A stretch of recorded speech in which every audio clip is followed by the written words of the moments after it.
United আরব এমিরেটসের সবচেয়ে বড় city Dubai 2022 এবং 2023-এ পৃথিবীর সেরা ট্রাভেল ডেস্টিনেশন সিলেক্টেড হয়েছেও দুবাই। দুবাই শহরে কি নেই? সব ধরনের মানুষের সব ধরনের অ্যামেনিটিস থাকছে এই দুবাইয়ে।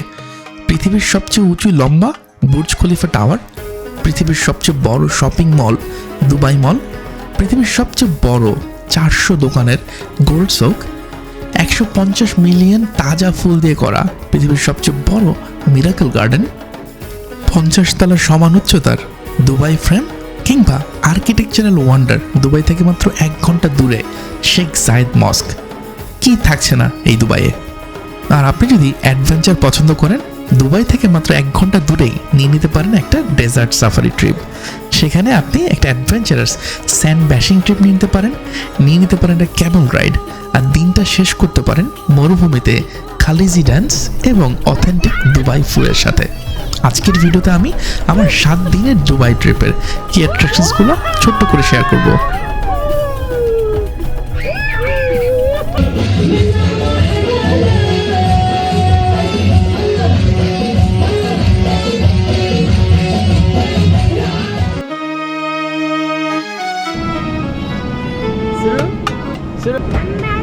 That's Dubai. You excited? Yeah. Suru? Suru? What's that for you? Where are you going? Go to Dubai. Dubai.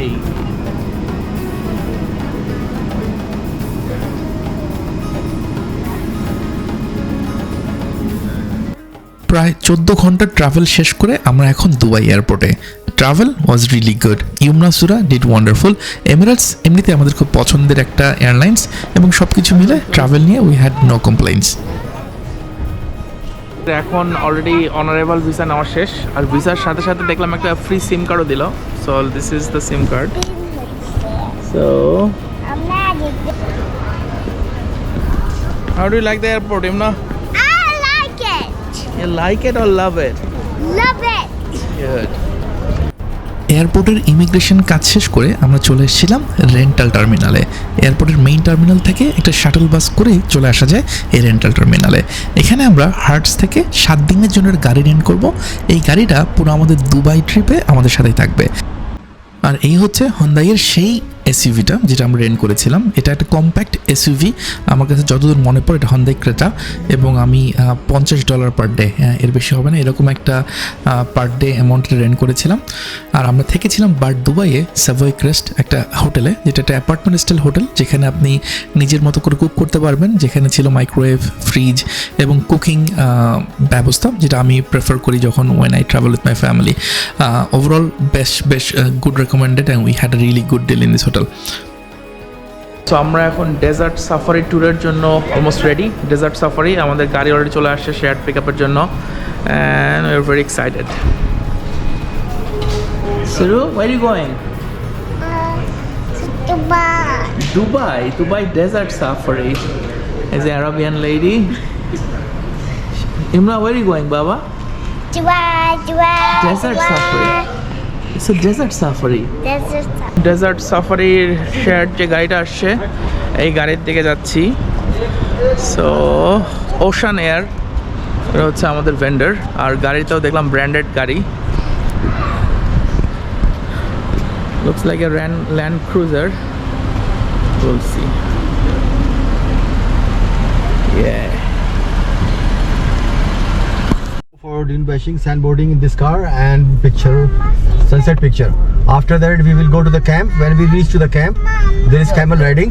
Okay, after camel riding I will show you the camp activities. You can sit on the table, and there is a 3 show. 2 show will start. One is a Tanura dance and then Khaliji dance, and after is a dinner. Okay, after dinner there is fruits and sweets also, and after that you have 1 hour. So you can go for falcon picture, you can go for shisha, water pipe, henna lady, and the last show is a fire show. 8 o'clock finish. Almost 1 ঘন্টার ride শেষ করে Dubai থেকে এখন first ক্যাম্পে আসছি। এই first ক্যাম্পটা হচ্ছে যেখানে এটিভি রাইড বা বাগি রাইডটা নিব। সো এই হচ্ছে ক্যাম্প।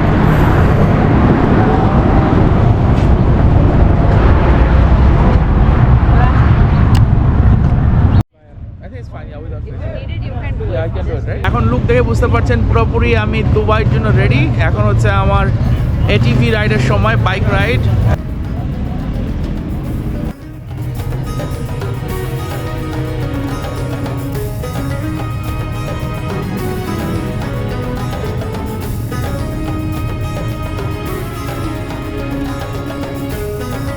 আমরা আছি এখন হচ্ছে আমাদের ক্যাম্পে, আর ক্যাম্পের মধ্যে যে ফ্যালকন বার্ড, যেটা দুবাইয়ের আসলে একটা ইউনিক ট্রেডিশন, এই ফ্যালকন বার্ড নিয়ে ছবি তোলার একটা সুযোগ থাকছে। আর সো ওয়েল ট্রেইনড এই বার্ডটা, অলরেডি দেখতে পাচ্ছেন আপনারা। আমরা হচ্ছে স্যান্ড ব্যাশিং এক্সপিরিয়েন্সে, এটা অনেক crazy, like a roller coaster. But Imna is enjoying, Sura little bit nervous.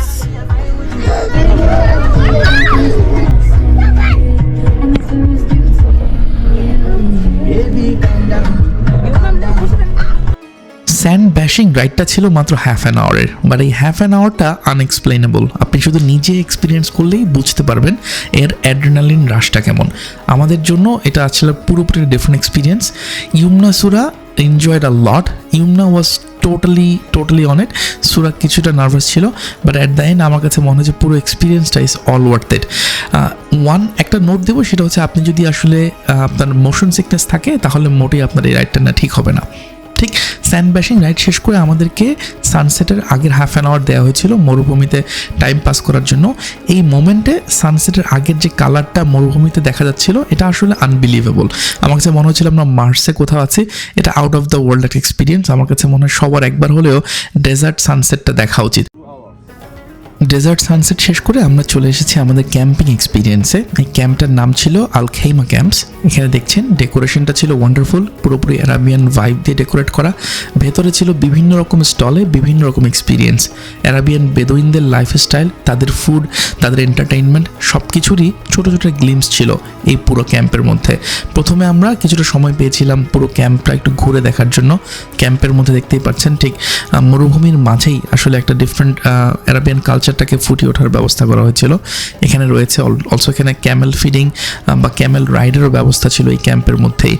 পুরো ক্যাম্পটা এখন ছোট্ট করে আপনাকে ঘুরে দেখাবো, আর এরপরেই থাকছে হচ্ছে কিছু অথেন্টিক অ্যারাবিয়ান এন্টারটেনমেন্ট, যেটাকে বলে তানুরা ডান্স এবং খালিজি ডান্স, এগুলো দেখা হবে। আর তারপরে আমরা অ্যারাবিয়ান অথেন্টিক আই থিঙ্ক 3টা ধরনের কুইজিন, অ্যারাবিয়ান, মরক্কান এবং এমিরাতি, 3 ধরনের ডিশ নিয়ে একটা ডিনার থাকবে। সেই ডিনার করেই আমাদের আসলে সারা দিনটা শেষ হবে।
কালচারাল সেগমেন্টটা শেষ হওয়ার পরই আমরা আসলে রিসোর্টের বাইরে একটু অন্যান্য এক্সপিরিয়েন্স নিচ্ছিলাম। বলেছিলাম পাশেই আছে ক্যামেল রাইড, এটা included in the entire desert safari trip. এখানে একটা রাইড নেওয়া যায়, মোটামুটি 10 মিনিটসের মতো ক্যামেলে চড়ে আশেপাশে একটু ঘোরা যায়। আর এরপরেই হচ্ছে আমাদের ডিনার সেগমেন্ট। ডিনারে 3 ধরনের ডিশ ওরা সার্ভ করেছিল, যেখানে এমিরেটি ফুড ছিল, অ্যারাবিয়ান ফুড ছিল, মরক্কান কিছু ডিশ ছিল। ফুডগুলো ছিল বেশ ফ্রেশ। আমার কাছে মনে হয় এটাকেই বলা যায় মেইন ক্যারেক্টারিস্টিক্স। সবগুলোই মনে হয়েছে একদম freshly cooked, specially the barbecues. Lamb একটা রোস্ট ছিল যেটা ছিল অসাধারণ। আর সব কিছু মিলে there was ample of food. So যদিও অনেক মানুষ, তারপরেও food was more than enough for everyone.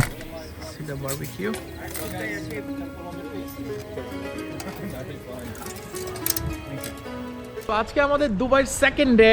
আজকে আমাদের ফার্স্ট কাজ হচ্ছে সকালে সুইমিং পুলে আসা। সুইমিং পুলে এই বাচ্চাদেরকে একটু ফান দেওয়া। And look how they are having fun.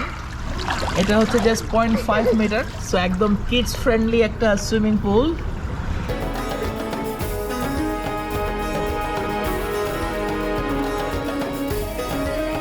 ঠান্ডা পানির পরে জ্যাকুজির গরম পানিটা পুরোপুরি হ্যাভেনলি। আজকে আমাদের দুবাই ট্রিপের ডে 2। দেখতেই পাচ্ছেন আমরা কোথায় যাচ্ছি। Absolutely you right, we are going to Burj Khalifa today.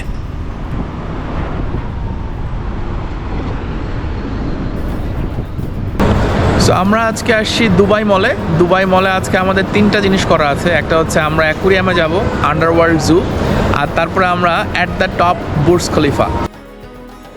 Video শুরুতেই বলেছিলাম পৃথিবীর সবচেয়ে বড় মল আছে দুবাইয়ে। ইয়েস, দ্যাটস দুবাই মল। এখন আমরা আছি এই দুবাই মলে। এই দুবাই মলে প্রায় 1200 স্টোর আছে, 50টা ফুটবল ফিল্ডের সমান এই দুবাই মল। আজকের ভিডিওতে আমরা দুবাই মলটা কিছুক্ষণ ঘুরে দেখব। ঠিক পাশেই রয়েছে বুর্জ খলিফা, সেই বুর্জ খলিফা এক্সপ্লোর করব।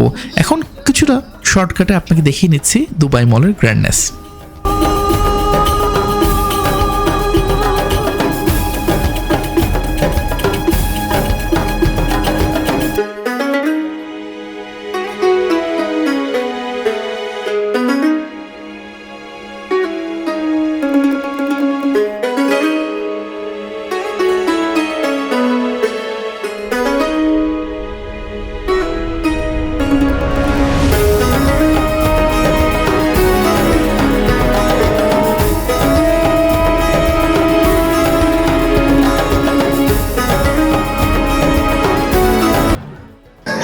দুবাই মলের এই কুইক রাইডটা শেষ করে আমরা চলে এসেছি এখন দুবাই অ্যাকোরিয়ামে।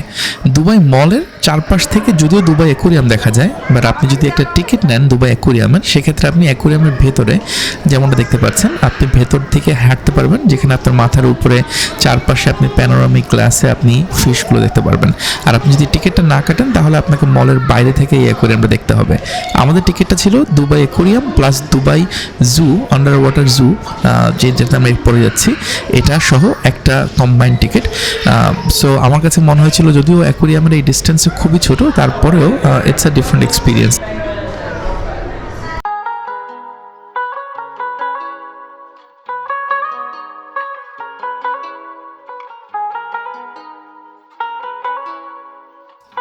আর আমাদের সেই অ্যাকোরিয়ামের পরে আমরা চলে এসেছি আন্ডার ওয়ার্ল্ড জু। আমার কাছে মনে হচ্ছে this is the best part. অ্যাকোরিয়ামটা আপ টু ইউ, আপনি চাইলে আসলে অ্যাভয়েডও করতে পারেন। বলেছিলাম খুব অল্প একটা ডিস্টেন্স আপনি জাস্ট হেঁটে যাবেন, বাট আন্ডার ওয়াটার জুটা টোটালি ওয়ার্থ ইট। এটা অনেক বড় একটা এরিয়া যেখানে আপনি different birds, different species, penguins, অনেক কিছু খুব কাছ থেকে দেখতে পারবেন। পুরোপুরি একটা অ্যাজ আই সেড আর্টিফিশিয়াল একটা জু ক্রিয়েট করার চেষ্টা করেছে এই জায়গাটা দুবাই মলে। আর যদি সাথে কিডস থাকে তাহলে তো কোনো কথাই নাই, এটা হচ্ছে মাস্ট ভিজিট একটা প্লেস।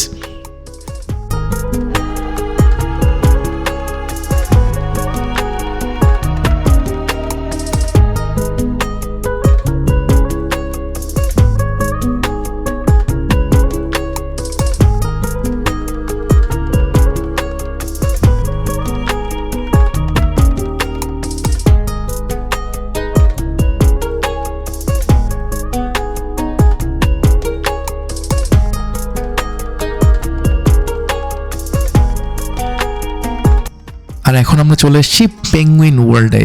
আমার কাছে মনে হয় পুরো পৃথিবীর সব অ্যানিমেলের মধ্যে সবচেয়ে কিউটেস্ট হচ্ছে পেঙ্গুইন। আর এই জায়গায় আপনি খুব কাছ থেকে পেঙ্গুইনদের লাইফটা দেখতে পারবেন, পেঙ্গুইনটা কীভাবে সুইম করছে, হাঁটছে, দৌড়াচ্ছে, একসাথে গ্রুপে কী কী অ্যাক্টিভিটিস করছে খুব কাছ থেকে দেখা যায়। অ্যাজ ইউ ক্যান সি আমি ভিডিও দেখাচ্ছি, আমি খুব ক্লোজ ভিডিও নেওয়ার চেষ্টা করেছি এবং আপনি জাস্ট একটা গ্লাসের বাইরে আসলে, সো এত ক্লোজলি পেঙ্গুইনদেরকে দেখার অপরচুনিটি আমার কাছে মনে হয় ওয়াজ ভেরি প্রেশাস।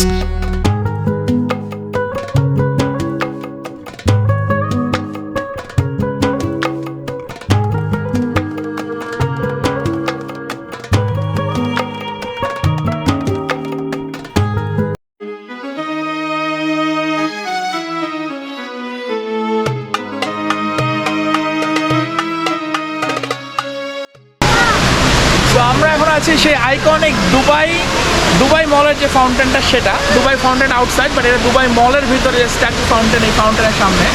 এটা ওভারঅল আমার কাছে কোনো ছবি তোলার জন্য it's a nice place. So আমরা ছবি তুললাম, এখন আমরা চলে যাবো বুর্জ খলিফা। সো আমরা এখন বুর্জ খলিফা অ্যাট দ্য টপের দিকে যাচ্ছি। সো অনলাইনে টিকিট নেওয়াতে একটা ভালো সুবিধা হয়েছে, এখানে লাইনে দাঁড়াতে হচ্ছে না। আর আমরা একটা স্ট্র্যাটেজিক ডিসিশন নিয়েছি উইকডেজে আসা। So it's worth it. অনেকে বলছে 1-1.5 ঘন্টা লাইনে দাঁড়াতে হয়, আমাদেরকে একদমই লাইনে দাঁড়াতে হচ্ছে না। So it's is a good thing. এখন আমরা আমাদের 4:30 এর টাইমটা শুরু করবো। সো আমরা ডে লাইট আর সানসেট দুটো যদি দেখতে পারি।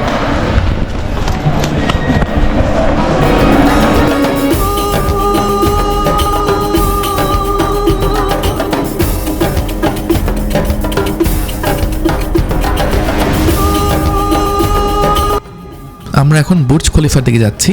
প্রথমে বলেছিলাম যে একটু স্ট্র্যাটেজিকভাবে প্ল্যানিংটা করলে আপনার জন্য অনেক ইজি হবে। আমাদের দুটো টিপস ছিল, একটা হচ্ছে আপনি চেষ্টা করবেন উইকডেজে বুর্জ খলিফা আসার জন্য, উইকেন্ডে অনেক বড় লাইন থাকে, সো আপনি লাইনের মধ্যেই ঘন্টার পর ঘন্টা স্পেন্ড করতে হবে। উইকডেজে লাইনটা তো বড় থাকে না, দ্যাটস নাম্বার 1। আরেকটা টিপস দিয়েছিলাম, সেটা হচ্ছে একটা ডিলেমা থাকে সবার মধ্যে যে আমরা আসলে দিনের ভিউটা দেখবো না রাতের ভিউ। আমার কথা হচ্ছে ওয়াই নট বোথ, দুটো ভিউই পুরো ডিফারেন্ট। সো আপনি যদি একটু স্ট্র্যাটেজিকভাবে টিকিটটা কাটেন, যেটা হচ্ছে ঠিক সানসেটের 1 ঘন্টা আগের টিকিটটা, সেক্ষেত্রে আপনি দিনের ভিউটা পাবেন প্লাস রাতের ভিউটা পাবেন, যেটা দুটোই আসলে দুটো ডিফারেন্ট রকমের অসাধারণ ভিউ। সো আমরা এখন দেখতে পাচ্ছেন আমরা এলিভেটরে একটা রাইড শেষ করে চলে এসেছি। এলিভেটরের মধ্যে বুর্জ খলিফার হিস্ট্রিটা দেখানো হয়, কীভাবে কত দ্রুত বুর্জ খলিফাটা বানানো হয়েছে।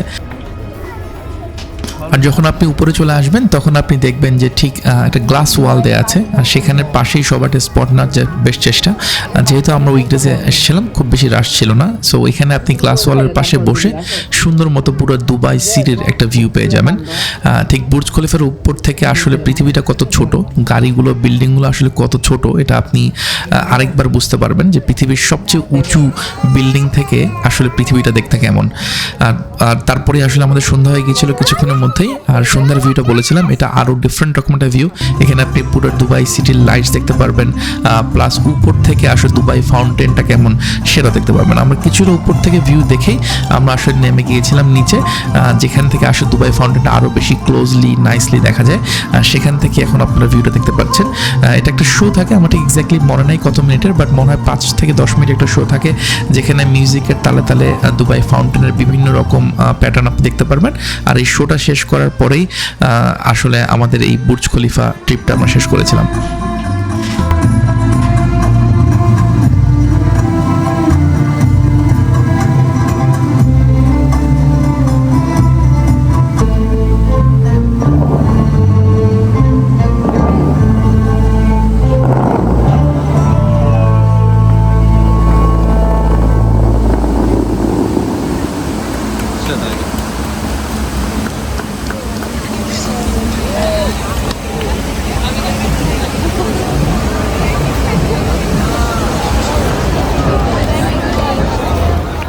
আমরা এখন মিরাকল গার্ডেনে এন্ট্রি করব, অ্যান্ড এন্ট্রি পয়েন্টটাই অসাধারণ।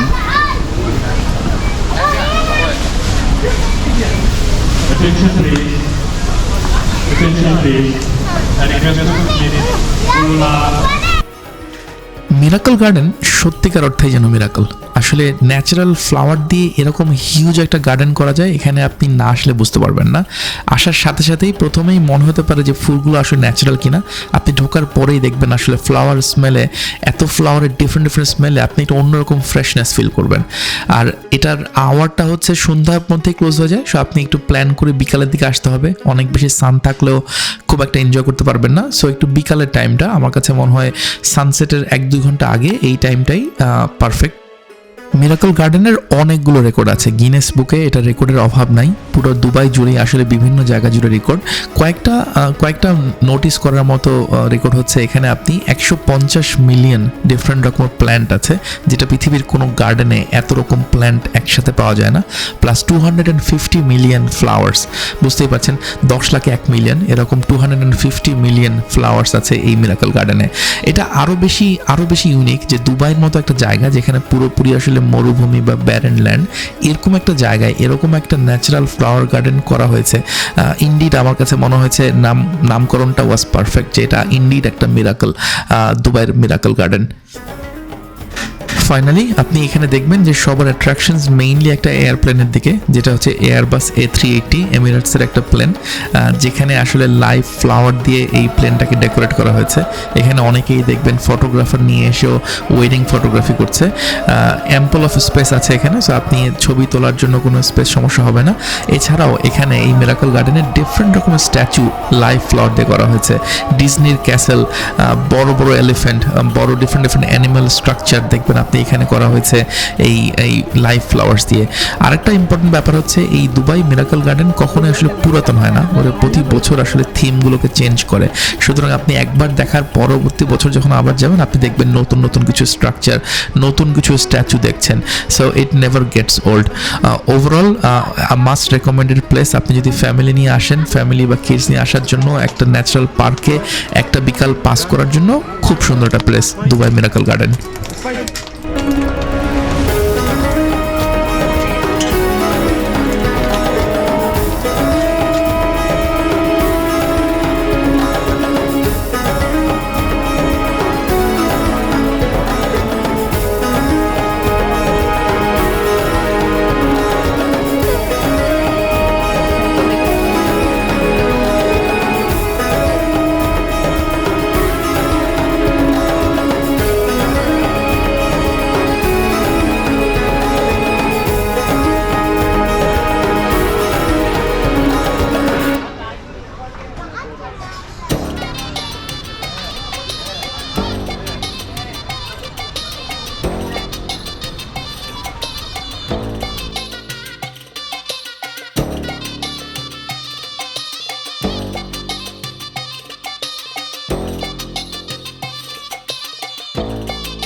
এখন আমরা চলে এসেছি দুনিয়ার সবচেয়ে বড় গোল্ড বাজারে বা গোল্ড সোক।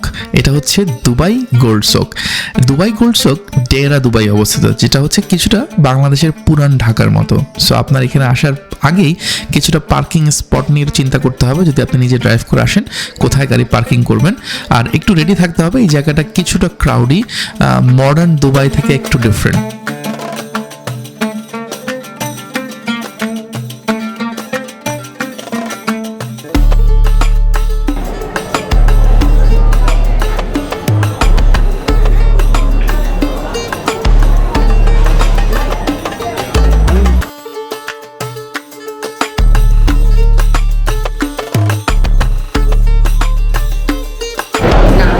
আমরা প্রথম যেটা করছি কয়েকটা গোল্ডের দোকানে ঢুকে ছোট ছোট দোকানে ঢুকে দামের একটা আন্দাজ নিয়ে নিলাম। সো এখানে 22 ক্যারেট আর 21 ক্যারেট গোল্ড আছে। 22 ক্যারেট গোল্ড আজকে চলতেছে দুবাই প্রাইসে 227 দিরহাম, আর 21 ক্যারেট গোল্ড হচ্ছে 220 দিরহাম। আর 5% ট্যাক্স সব দোকানে থাকবে, যেটা এয়ারপোর্টে ট্যাক্স রিবেট করবে। আর মেকিং চার্জ ভ্যারি করে, starts from 8%, can go up to 20%। So এখন আমরা আমাদের প্রাইসের ধারণা পেয়ে গেলাম। এখন আসলে আমরা একটা মোটামুটি যে কোনো দোকান থেকে ঢুকে ঠকে যাওয়ার সম্ভাবনাটা অনেক কমে গেল। এখন আপনাদের একটু দেখিয়ে নেব গোল্ডের কি সমারোহ আছে এই গোল্ড শোকে। এত বড় বড় গোল্ড অর্নামেন্ট সেট এবং যত রকমের ক্রিয়েটিভিটি দেখানো যায় গোল্ড অর্নামেন্ট দিয়ে সব কিছুই দেখতে পারবেন আপনি এই গোল্ড শোকে। গোল্ড শোকে আসার পর আপনি দেখবেন যে দু ধরনের গোল্ড মেইনলি এখানে সেল হয়। একটা হচ্ছে 22 ক্যারেটস, একটা হচ্ছে 21 ক্যারেটস। 21 ক্যারেটসের গোল্ডগুলো আমি দেখেছি বেশিরভাগই হচ্ছে সৌদি বা আরাবিয়ান এই টাইপের দোকান, আর 22 ক্যারেটস গোল্ডগুলো অনেক বেশি ইন্ডিয়ান ডমিনেটেড। আর পুরো দুবাই আপনি গোল্ড শোকে দেখবেন আপনি আসলে মালাবার, এটার অ্যাডে ভর্তি মালাবার, যেটা একটা ইন্ডিয়ান অরিজিন একটা গোল্ড জুয়েলারি স্টোর, যারাই মনে হয় এখানে মেইনলি মার্কেট লিডার। এছাড়াও এখানে অনেক অনেক ইন্ডিয়ান শপ আছে। আমাদের এক্সপিরিয়েন্স ছিল এরকম যে আসলে আরাবিয়ান যারা আছে এখানে তারা আমার কাছে মনে হয় না খুব বেশি কাস্টমার ওরিয়েন্টেড। ওই দোকানগুলোতে আপনি ঢুকলে দেখবেন কাস্টমার সার্ভিস বা ওদের গ্রিটিংস একদম নাই বললেই চলে। On the other hand Indians are really really good. Indian এই দোকানগুলোতে ঢুকলে আপনি বুঝতে পারবেন যে আসলে কাস্টমার সার্ভিস কাকে বলে।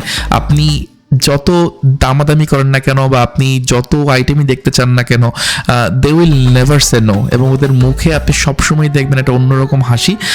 ট্রু কাস্টমার ওরিয়েন্টেড বিজনেস যেটাকে বলে, আপনি এখানে আসলে ইন্ডিয়ান স্টোরগুলোতে ঢুকলেই বুঝতে পারবেন।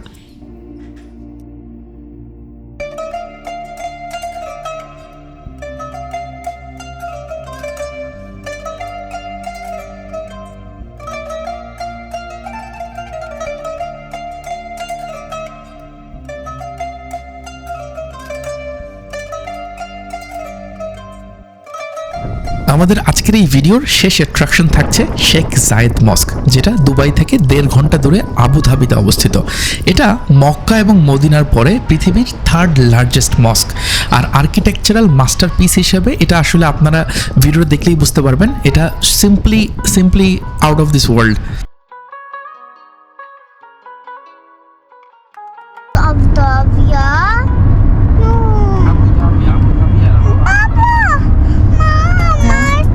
Dubai. No, Allah has Abdavia, guys. Habib, come to Dubai. They're going to be Dubai. Habibi, come to Dubai. We're going to Allah house Abdavia. So আমরা এখন শেখ জায়েদ মস্কের ভিতরে ঢুকতেছি। একটা জিনিস আমরা আসলে রেজিস্ট্রেশন করি নাই, যেটার জন্য কোনো টাকা লাগে না, কিন্তু একটা রেজিস্ট্রেশন করতে হয় আসার আগে, যেটা আমরা এখানে মিস করছি। বাট এসে আমরা রেজিস্ট্রেশনটা করতে হয়েছে। আর রেজিস্ট্রেশন শেষ করে এখন আমরা মসজিদের ভিতরে যাচ্ছি। বেশ স্ট্রিক্ট সিকিউরিটি সব কিছু মিলে। আমার কাছে মনে হয় এটাও মেক সেন্স, বিকজ ওয়ার্ল্ডের সবচেয়ে বড় মসজিদে একদম স্ট্রিক্ট সিকিউরিটি থাকবেই।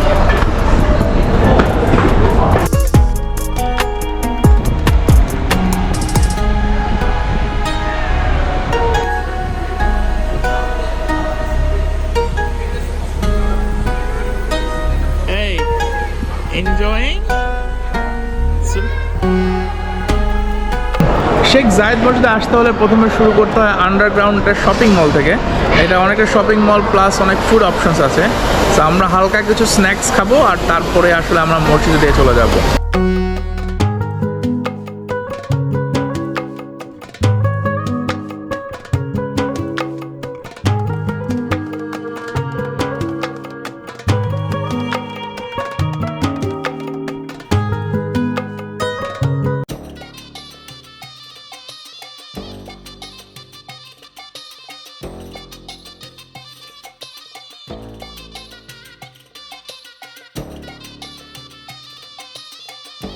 আমরা শপিং মল থেকে আমাদের লাঞ্চ শেষ করে আমরা চলে আসছি এখন শেখ জায়েদ মস্কে।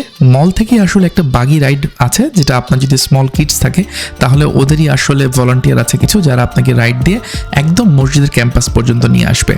অলরেডি আসার পথে আমরা দেখতে পাচ্ছিলাম এরকম ভিউ, এরকম মস্ক আসলে নিজের চোখের সামনে দেখে, এতদিন আসলে ছবি দেখেছি, সামনে দেখে পুরোপুরি আসলে অন্যরকম একটা ফিলিংস আসছিল। শেখ জায়েদ মস্ক নিয়ে কিছু জিনিস বলে নেওয়া দরকার। আপনি আমাদের জন্য খুব বেশি রেলেভেন্ট না, যদিও আসলে আমরা মসজিদে যাওয়ার সময় আমরা অলওয়েজ মেয়েরা স্কার্ফ পরেই যাই, বাট এখানে যারা যারা ফরেনার আসছে, বিকজ এটা ফরেনারদের জন্য ওপেন, এখানে যদি কেউ স্কার্ফ নিয়ে না আসে তাহলে শপিং মল থেকে তাদেরকে স্কার্ফ কিনতে হয়, স্কার্ফ কিনে তারপরে আসলে মসজিদে আসতে হয়। আর ছেলেদের জন্য অবশ্যই সামথিং শর্টস পরা যাবে না, মসজিদের জন্য অ্যাপ্রোপ্রিয়েট যেই ড্রেসটা সেই ড্রেসটা পরেই এখানে ঢুকতে হয়। আরও একটা ব্যাপার হচ্ছে, এই মস্কে আমি একটা জিনিস দেখলাম বেশি ভেরি স্ট্রিক্টলি এনফোর্স, সেটা হচ্ছে এখানে আপনি কোনোভাবে আপনার পার্টনারের হাত ধরতে পারবেন না বা হাত ধরে ছবি তুলতে পারবেন না। এবং শুনতে যদি একটু রিডিকুলাস লাগে, বাট ভেরি স্ট্রিক্টলি এনফোর্সড। আপনি হাত ধরা মাত্রই কোনোখান থেকে সিকিউরিটি গার্ডরা আসবে আপনার কাছে এবং এসে আপনাকে আপনার ছবিটা দেখতে চাইবে, ডিলিট করতে বলবে। এছাড়া আরও একটা ব্যাপার হচ্ছে, আপনি যদি কোনো নামাজের সময় প্ল্যান করে আসতে পারেন, এগেন প্ল্যানিংটা ভেরি ইম্পর্টেন্ট। নামাজের সময় প্ল্যান করে আসলে আপনি এখানে জামাতে একটা নামাজ পড়েও নিতে পারেন। এটাও আমার কাছে মনে হয় আমি হাইলি রেকমেন্ডেড। আমরা এখানে আসর নামাজটা এবং জোহর নামাজটা আমরা দুটো নামাজই আসলে এই মসজিদে পড়তে পেরেছিলাম। মসজিদ ক্যাম্পাসে ঢোকার পরেই আপনি দেখবেন যে ভিতরে আসলে বিশাল বড় একটা আসলে আপনার স্পেস, যেখানে আপনি চারপাশে মসজিদে একটা সারাউন্ডিং ভিউ পাবেন। এখানে ছবি তোলার বিভিন্ন স্পট আছে, আপনি চাইলে যেখানে সেখানে দাঁড়িয়ে ছবি তুলতে পারবেন না, বাট বেশ ফ্রিকোয়েন্ট স্পট আপনি দেখতে পারবেন যেখানে ক্যামেরা সাইন দেওয়া আছে যে আপনি এখানে দাঁড়িয়ে ছবি তুলতে পারবেন। পৃথিবীর থার্ড লার্জেস্ট এই মসজিদটা তৈরি করতে লেগেছিল পুরো 11 বছর, এবং এই মসজিদের বিভিন্ন ম্যাটেরিয়াল বিভিন্ন দেশ থেকে নিয়ে আসা হয়েছিল। এবং আপনি এটার গ্র্যান্ড যে আর্কিটেকচার, এটা দেখলেই আপনি বুঝতে পারবেন যে কতটুকু যত্ন করে, কত গ্র্যান্ডভাবে দুবাই আসলে এই মসজিদটা তৈরি করেছে।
মানুষ ওয়েট করতেছে না।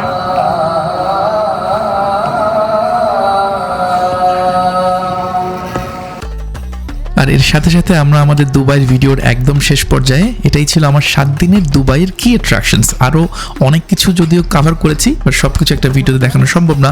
আশা করছি ভিডিওটা আপনাদের ভালো লেগেছে। এখনও যদি আপনারা এই চ্যানেলটা সাবস্ক্রাইব না করে থাকেন, please do subscribe this channel. এরপরে গো উইথ মো চ্যানেল থেকে নতুন কোনো ট্রাভেল ডেস্টিনেশন থেকে আবার কথা হবে আপনার সাথে। টিল দেন ভালো থাকবেন।